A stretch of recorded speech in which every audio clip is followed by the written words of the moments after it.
कल्पना कीजिए कि एक बहुत बड़े साम्राज्य का एक राजा है।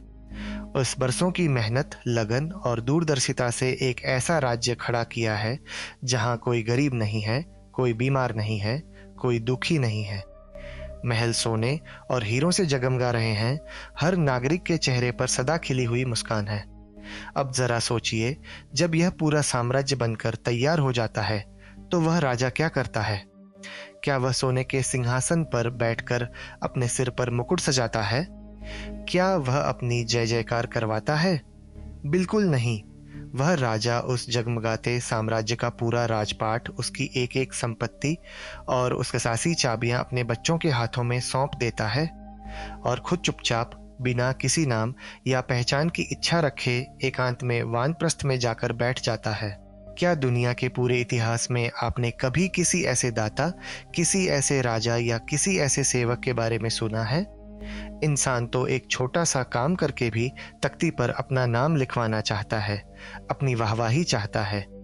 लेकिन इस पूरे ब्रह्मांड में सिर्फ एक ही ऐसी सत्ता है जो बच्चों को पूरी दुनिया की बादशाही देकर खुद बिल्कुल निष्काम और निरहंकारी बनी रहती है।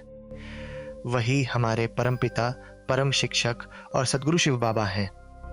30 जुलाई की इस बेहद मधुर, पावन और ज्ञान से भरपूर मुरली में शिव बाबा ने हमें हमारे बिगड़े हुए भाग्य को संवारने के 10 बहुत ही अनमोल और व्यावहारिक सूत्र दिए हैं।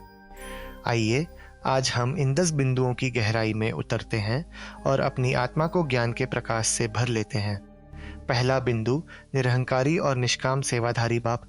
इस दुनिया में जब कोई व्यक्ति किसी की थोड़ी सी भी मदद करता है तो वह चाहता है कि बदले में उसे सम्मान मिले, उसका शुक्रिया अदा किया जाए।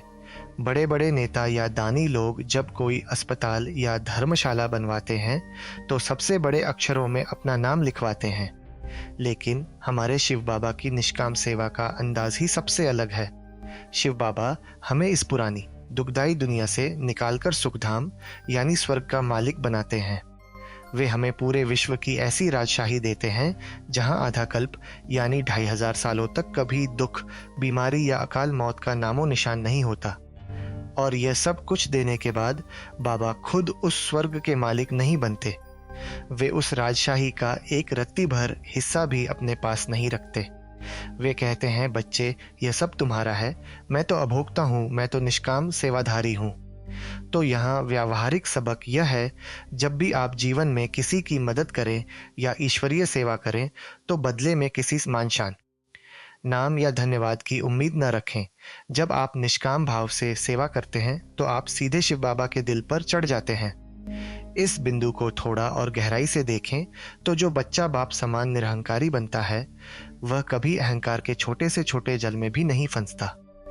तो पहले बिंदु का एक अतिरिक्त सबक यह है, अपने हर शुभ कर्म को करते हुए यही भाव रखें कि करावनहार बाबा है, मैं तो सिर्फ एक निमित्त मात्र हूँ।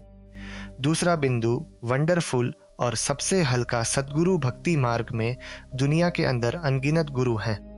कोई सैकड़ों तो कोई लाखों करोड़ों अनुयायियों, फॉलोअर्स को लेकर घूमता है। लोग अपने गुरुओं को प्रसन्न करने के लिए उनके चरणों में धन दौलत न्योछावर करते हैं।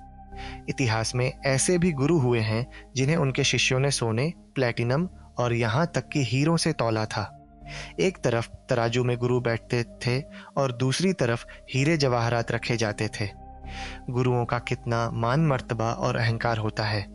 लेकिन जरा सोचिए, हमारे सद्गुरु शिव बाबा को आप किस चीज से तौलेंगे? क्या दुनिया का कोई भी हीरा, सोना या प्लैटिनम उन्हें तौल सकता है? बिल्कुल नहीं, क्योंकि वे तो खुद ही एक सूक्ष्म, अति सूक्ष्म चमकती हुई बिंदी हैं। उनका अपना कोई शारीरिक वजन ही नहीं है। वे इस पूरे ब्रह्मांड के सबसे हल्के, सबसे सूक्ष्म और सबसे अनोखे सद्गुरु हैं। वे हमसे कुछ लेते नहीं हैं, बल्कि वे तो सिर्फ देने आते हैं। तो यहाँ व्यावहारिक सबक यह है, दुनिया के देहधारी गुरुओं और उनके आडंबरों से अपनी बुद्धि को पूरी तरह से निकाल लें। आपके सद्गुरु कोई इंसान नहीं, बल्कि स्वयं ज्ञान के सागर शिव बाबा हैं।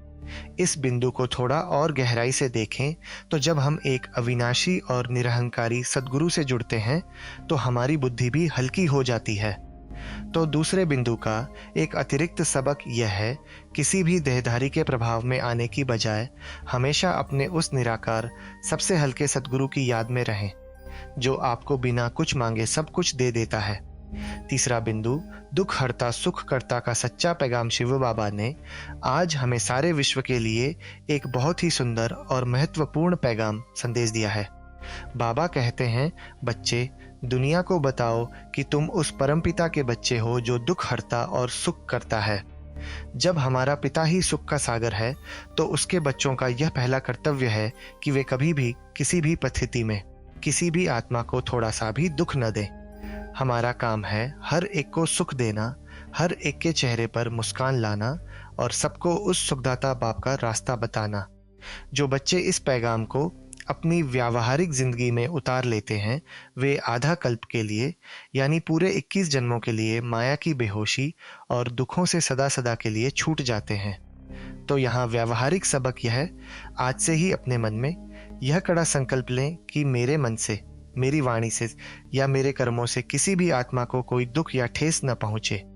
इस बिंदु को थोड़ा और गहराई से देखें तो जब आप दूसरों को सुख देना शुरू करते हैं तो आपका अपना जीवन सुखों से भर जाता है। तो तीसरे बिंदु का एक अतिरिक्त सबक यह है, जब भी कोई आपके साथ कड़वा व्यवहार करे तो बदले में उसे दुख देने के बजाय शांति और सुख की शुभ भावना दें, क्योंकि आप सुखदाता के बच्चे हैं। चौथा बिंदु, संजीवनी बूटी। मन्मनाभव रामायण में एक कथा आती है कि जब लक्ष्मण मूर्छित हो गए थे तो हनुमान जी उनके लिए संजीवनी बूटी लेकर आए थे, जिससे उनके प्राण बच गए थे। बाबा समझाते हैं कि यह कथा वास्तव में इसी संगम युग का एक यादगार है। कलयुग के अंत में रावण 5 विकारों के तीर लगने से इस संसार की सभी आत्माएं आध्यात्मिक रूप से मूर्छित और बेहोश हो चुकी हैं। वे अपने आत्मिक स्वरूप को भूलकर देहभान की बेहोशी में जी रही हैं। शिव बाबा इस संगम युग पर हमारे लिए असली संजीवनी बूटी लेकर आए हैं। और वह संजीवनी बूटी क्या है? वह है मन ना भव, यानी अपने मन को मुझ में लगाओ, मुझे याद करो। जो आत्मा इस संजीवनी बूटी का नियमित सेवन करती है, वह माया की बेहोशी से उठ खड़ी होती है और फिर पूरे 21 जन्मों तक सतयुग और त्रेता युग में कभी भी दुखों से मूर्छित नहीं होती। तो यहाँ व्यावहारिक सबक यह है, जब भी आपको लगे कि आप तनाव, चिंता या उदासी के कारण मानसिक रूप से कमजोर महसूस कर रहे हैं, तो तुरंत इस संजीवनी बूटी मन मना भव का इस्तेमाल करें। 1 सेकंड के लिए रुकें और खुद को शिव बाबा की किरणों के नीचे महसूस करें। इस बिंदु को थोड़ा और गहराई से देखें तो यह याद ही आत्मा की संजीवनी शक्ति है। तो चौथे बिंदु का एक अतिरिक्त सबक यह है, दिन में कई बार कुछ कुछ समय के लिए अपने काम को रोककर इस संजीवनी बूटी का सेवन करें, ताकि आपकी आत्मा हमेशा तरोताज़ा और शक्तिशाली बनी रहे। 5वां बिंदु, निराकारी और निरहंकारी ओबीडिएंट फादर। दुनिया में जब कोई व्यक्ति बहुत बड़ा अधिकारी, राजा या नेता बन जाता है तो उसके अंदर एक खास तरह का रोब और अहंकार आ जाता है। वह हमेशा दूसरों से काम करवाता है और खुद को सर्वोपरि मानता है। पत्रों के नीचे भी बड़े लोग अपने नाम के आगे बड़े बड़े पद लिखते हैं, लेकिन दुनिया के सबसे बड़े पत्र लेखक स्वयं परम पिता परमात्मा जब अपने बच्चों को पत्र लिखते हैं तो वे क्या लिखते हैं? वे लिखते हैं, I am your obedient father, यानी मैं आपका आज्ञाकारी पिता हूँ। सोचिए, जो पूरे ब्रह्मांड का रचयिता है, जो सर्वशक्तिमान है, वह खुद को अपने बच्चों का आज्ञाकारी सेवक और पिता कहता है। वे जिस शरीर ब्रह्मा बाबा में आते हैं, वह भी कोई बहुत बड़ा राजा नहीं, बल्कि एक साधारण मनुष्य का शरीर है। वे बिना किसी अहंकार के बहुत ही प्यार और नम्रता से बच्चों को पढ़ाते हैं। तो यहाँ व्यावहारिक सबक यह है, जब स्वयं भगवान इतने निरहंकारी और नम्र हैं, तो हमें अपने ज्ञान, अपनी कलाओं, अपने धन या अपने पद का थोड़ा सा भी अहंकार क्यों होना चाहिए? इस बिंदु को थोड़ा और गहराई से देखें तो नम्रता ही महानता की असली पहचान है। तो 5वें बिंदु का एक अतिरिक्त सबक यह है, दूसरों के साथ व्यवहार करते समय हमेशा अपने अंदर एक आज्ञाकारी बच्चे और सेवक का भाव रखें। इससे आपके हर रिश्ते में मिठास और गहराई आ जाएगी। छठा बिंदु रूहानी यात्रा और लिफ्ट का राज भक्ति मार्ग में लोग जन्म जन्मांतर से नंगे पैर चलकर पहाड़ों, गुफाओं और नदियों के किनारे तीर्थ यात्राएं करते आए हैं। वे बहुत कष्ट सहते हैं, लेकिन फिर भी उन्हें कोई स्थायी शांति या मुक्ति नहीं मिलती। यात्रा खत्म करके वे वापस अपने उसी दुखदाई घर और विकारी जीवन में लौट आते हैं। लेकिन हमारी रूहानी यात्रा बिल्कुल न्यारी है। इसमें पैरों को एक कदम भी चलाने की जरूरत नहीं है। इसमें किसी पहाड़ पर नहीं चढ़ना है। यह हमारी बुद्धि की यात्रा है। और सबसे सुंदर बात यह है कि इस यात्रा में बाबा ने हमारे लिए एक बहुत ही अद्भुत लिफ्ट लगा दी है। सीढ़ी चढ़ने में समय और मेहनत लगती है, लेकिन लिफ्ट बटन दबाते ही एक सेकंड में नीचे से सीधे ऊपर ले जाती है। ज्ञान की यह लिफ्ट हमें इस कलयुगी पतित दुनिया से सीधे हमारे अपने घर मुक्तिधाम शांतिधाम ले जाती है। तो यहाँ व्यावहारिक सबक यह है, शारीरिक भागदौड़ और कर्मकांडों में अपनी ऊर्जा बर्बाद करने के बजाय अपनी बुद्धि को रूहानी यात्रा पर ले जाएं। इस बिंदु को थोड़ा और गहराई से देखें तो इसे ही चढ़ती कला सर्व का भला कहा जाता है। तो छठे बिंदु का एक अतिरिक्त सबक यह है, हर रोज कुछ समय एकांत में बैठकर अपनी बुद्धि की लिफ्ट का बटन दबाएं और खुद को शरीर से परे परमधाम में शिव बाबा के सम्मुख महसूस करें। सातवां बिंदु, हद का वैराग्य बनाम बेहद का वैराग्य। दुनिया में सन्यासी लोग भी वैराग्य करते हैं। वे अपना घर बार, पत्नी, बच्चे और धन छोड़कर जंगलों या गुफाओं में चले जाते हैं। लेकिन शिव बाबा समझाते हैं कि वह हद का वैराग्य है। घर बार छोड़ने से दुनिया का विनाश नहीं होता और न ही आत्मा की सद्गति होती है। सन्यासी घर छोड़ते हैं, लेकिन मन ही मन वे फिर भी पुरानी दुनिया और उसके स्वादों से बंधे रहते हैं। हम ब्राह्मणों का वैराग्य बेहद का वैराग्य है। इसका मतलब ये नहीं है कि हमें अपने परिवार, नौकरी या घर को छोड़ना है। नहीं, हमें अपने गृहस्थ व्यवहार में अपने परिवार के बीच ही रहना है, लेकिन अपनी बुद्धि से इस पूरी पुरानी दुनिया का त्याग कर देना है। हमें यह समझना है कि यह पूरी पुरानी दुनिया, इसके सारे साधन और इसके सारे देहधारी अब खत्म होने वाले हैं। तो यहाँ व्यावहारिक सबक यह है, आंखें भले ही इस पुरानी दुनिया को देखे, लेकिन दिल और बुद्धि हमेशा उस नई दुनिया स्वर्ग से जुड़ी रहे जो बाबा हमारे लिए बना रहे हैं। इस बिंदु को थोड़ा और गहराई से देखें तो इसे ही कमल पुष्प समान रहना कहते हैं। कीचड़ में रहते हुए भी उससे न्यारा और प्यारा रहना। तो सातवें बिंदु का एक अतिरिक्त सबक यह है, अपनी जिम्मेदारियों को पूरी ईमानदारी से निभाएं, लेकिन किसी भी व्यक्ति, वस्तु या वैभव में अपना मन न फंसाएं। आठवां बिंदु, महाभारी विनाश और कल्प का सच्चा चक्र। दुनिया वाले समझते हैं कि कलयुग अभी बहुत लंबा चलेगा। कोई कहता है कि कलयुग के अभी 40,000 साल बाकी हैं, तो कोई कल्प की आयु लाखों वर्ष बता देता है। यही कारण है कि लोग बेफिक्र होकर सोए हुए हैं और पाप कर्म करते जा रहे हैं। लेकिन शिव बाबा हमें सत्य ज्ञान देते हैं कि पूरा कल्प लाखों साल का नहीं, बल्कि सिर्फ 5,000 वर्ष का एक चक्र है। अब इस कल्प चक्र का अंत समय आ गया है। कलयुग का अंत खड़ा है और यह पुरानी तमोप्रधान दुनिया स्वाहा होने वाली है। दुनिया वाले डरते हैं और कहते हैं कि यह विनाश हो रहा है, लेकिन हम बच्चे जानते हैं कि यह विनाश नहीं, बल्कि पुरानी सड़ी गली दुनिया का परिवर्तन है, ताकि नई सुंदर दुनिया सतयुग के द्वार खुल सके। इस रुद्र ज्ञान यज्ञ में इस पूरी पुरानी दुनिया की आहुति पड़नी ही है। तो यहाँ व्यावहारिक सबक यह है, भविष्य के विनाश से डरने की बिल्कुल आवश्यकता नहीं है। जो आत्माएं ज्ञान और योग के बल से पवित्र बनती हैं, उनके लिए यह विनाश वास्तव में मुक्ति और जीवन मुक्ति का दरवाजा है। इस बिंदु को थोड़ा और गहराई से देखें तो जब पुरानी इमारत गिरती है, तभी नया आलीशान महल बनता है। तो आठवें बिंदु का एक अतिरिक्त सबक यह है, इस ज्ञान को अपनी बुद्धि में पक्का रखें कि समय बहुत थोड़ा है, इसलिए अपने समय और सांसों को सिर्फ बाबा की याद और स्व परिवर्तन में सफल करें। नौवां बिंदु, यथार्थ पुरुषार्थी का सच्चा अर्थ। हम अक्सर ज्ञान मार्ग में एक बहुत बड़ी गलती करते हैं। जब भी हमसे कोई भूल होती है, कोई विकार आ जाता है या हम योग में ढीले पड़ जाते हैं, तो हम तुरंत एक ढाल आगे कर देते हैं और कहते हैं, क्या करें, हम तो अभी पुरुषार्थी हैं, संपूर्ण तो अंत में बनना है। आज शिव बाबा और अव्यक्त इशारों ने हमें पुरुषार्थी शब्द का सच्चा और यथार्थ अर्थ समझाया है। पुरुषार्थ शब्द दो शब्दों से मिलकर बना है, पुरुष अर्थात आत्मा, प्लुष अर्थ अर्थात के लिए। यथार्थ पुरुषार्थी का मतलब है हमेशा खुद को एक अजर, अमर, अविनाशी आत्मा समझकर कर्म करना। जो आत्मा खुद को आत्मा समझकर चलती है वह कभी हार नहीं मान सकती, वह कभी असफलता के आगे घुटने नहीं टेकती और न ही वह अपनी कमजोरियों को छुपाने के लिए पुरुषार्थी शब्द का बहाना बनाती है। तो यहाँ व्यावहारिक सबक यह है, कभी भी अपनी कमियों या गलतियों को छिपाने के लिए हम तो पुरुषार्थी हैं का बहाना न बनाएं। इस बिंदु को थोड़ा और गहराई से देखें तो सच्चा पुरुषार्थी अपनी मंजिल को हमेशा अपनी आंखों के सामने रखता है।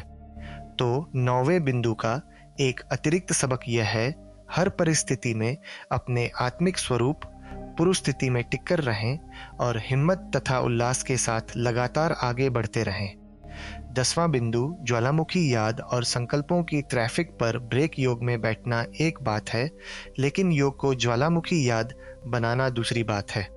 ज्वालामुखी याद का मतलब है ऐसी शक्तिशाली और एकाग्र याद जो आत्मा के ऊपर चढ़े हुए जन्म जन्मांतर के विकर्मों और संस्कारों को एक सेकंड में भस्म कर दे। और यह ज्वालामुखी स्थिति तब तक प्राप्त नहीं हो सकती जब तक हम अपने मन के विचारों पर नियंत्रण करना न सीख लें। बाबा हमें एक बहुत ही सुंदर और प्रैक्टिकल अभ्यास बताते हैं, संकल्पों की ट्रैफिक पर ब्रेक लगाना, ट्रैफिक कंट्रोल।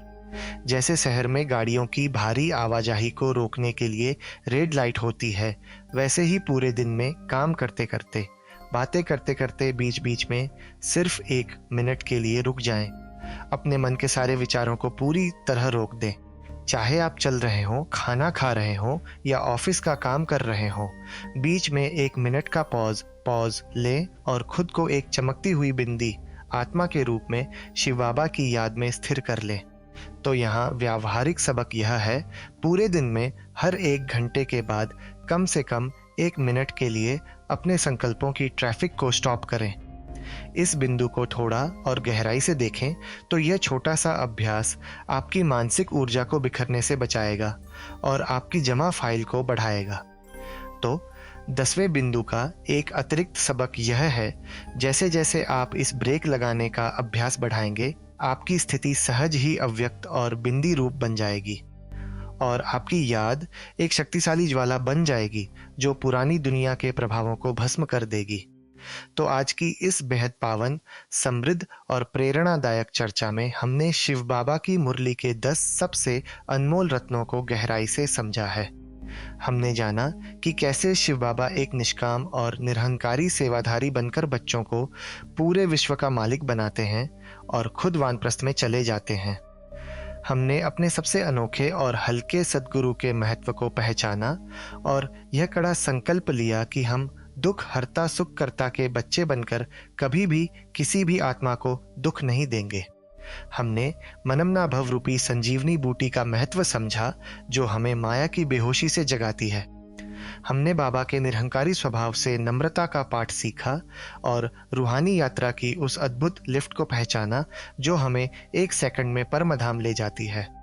हमने हद के वैराग्य को छोड़कर बेहद के वैराग्य को अपनाया और कल्प के सच्चे 5000 वर्ष के चक्र तथा महाभारी परिवर्तन की सच्चाई को जाना। और अंत में हमने यथार्थ पुरुषार्थी बनने की सही परिभाषा सीखी और संकल्पों की ट्रैफिक पर 1 मिनट का ब्रेक लगाकर ज्वालामुखी याद में टिकने का अभ्यास किया। यह ज्ञान केवल सुनने या दूसरों को सुनाने के लिए नहीं है। अगर हम इसे सुनकर ऐसे ही छोड़ देंगे तो हमारी आत्मा में वो परिवर्तन नहीं आ पाएगा जिसकी मंजिल बाबा हमें दिखा रहे हैं। इसलिए आज इन 10 बिंदुओं में से सिर्फ एक बिंदु को चुन लीजिए। चाहे वह पूरे दिन में किसी को भी दुख न देने का संकल्प हो, चाहे हर 1 घंटे बाद 1 मिनट के लिए संकल्पों की ट्रैफिक पर ब्रेक लगाना हो, या फिर खुद को यथार्थ पुरुषार्थी मानकर आत्मिक स्थिति में टिकना हो। बस एक बात को पकड़ लीजिए और आज पूरे दिन अपनी दिनचर्या में उसे पूरी कड़ाई और प्यार के साथ लागू कीजिए। अगर आपको जीवन को एक नया आध्यात्मिक मोड़ देने वाली यह गहरी चर्चा पसंद आई हो तो इस वीडियो को लाइक जरूर करें। कमेंट सेक्शन में हमें लिखकर बताएं कि आज का कौन सा बिंदु आपके दिल को सबसे ज़्यादा छू गया और जिसे आप आज अपने जीवन में उतारने वाले हैं। अपने बीके भाई बहनों और परिवार के साथ इसे ज़रूर शेयर करें ताकि ज्ञान की यह रोशनी हर घर तक पहुंच सके।